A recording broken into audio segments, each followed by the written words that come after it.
سەرکەوتنی هێزەکانی سووریای دیموکرات بەسەر داعشدا لە سووریا وای کردووە باس و خواستی کورد بێتە نێو کۆنگرێسی ئەمریکاوە و سیناتۆرەکان سەرقاڵی پرۆژە بڕیارێک بن بۆ پاراستنی هاوپەیمانەکانی ئەمریکا لە خۆرهەڵاتی ناوەڕاست.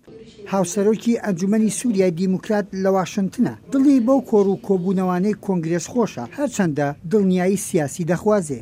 ئەوانە گرینگن زاتن یعنی ji bo wê jî em li vê derê ne û em dixwazin vêya bi garantî bikin yani parastin wê çavê herêmeke ewle wê çavê hebê nebê em li ser vê esasî niha hevdîtinan dikin em dixwazin vêya tiştê encamek jî derxin.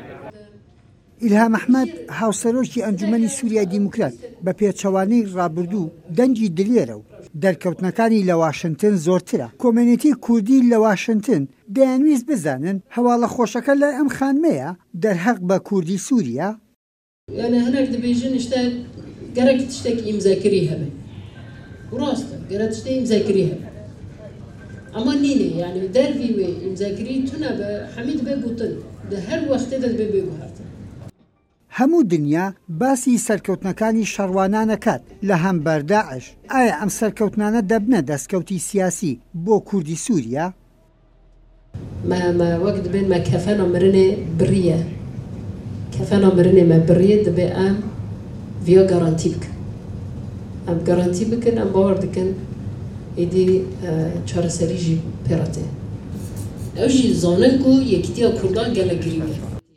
لە کۆڕەکەدا باسکردنی هاودەنگی کورد پێکەوە خاڵێکی گرنگی پاراستنی دەستکەوتەکانە. ئێستا چاو لەسەر هەرێمی کوردستان و کوردستانی سووریایە.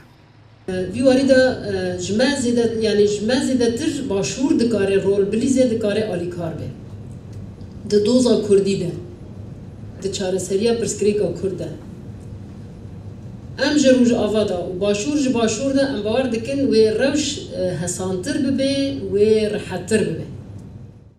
ئەنجومەنی سووریای دیموکرات هاوپەیمانە سەرچیەکەی ئەمریکایە لە سووریا وەگەم بەرپرسەش باسیەکات کە ڕووسیاش داوای کردووە دانوستان لەگەڵ ئەسەددا بکەن. بەڵام ئایا کورد لە سووریا لە ئایندا دەبێتە گەمەکەرێکی کارای گۆڕەپانی سیاسی لە سووریاش؟ چارەسەریya سووری bêy me bêy beşdarbûna me nabe. Heger îsrar bikin demekî niyet ew e ku Sûrî perçe bibe. ئێستا ئاڵوێری سیاسی و بارودۆخی سووریا لە پاش سەرکەوتنەیەک لە دوایەکەکانی شەڕوانانی کورد لە هەمبەر داعش برەوی بە دیبلۆماسیەتی کورد و وڵاتانی دەرەوە داوە. بەڵام بۆ سیاسیەکانی کورد چی؟ یەحیا بەرزنجی دەنگی ئەمریکا، واشنگتن.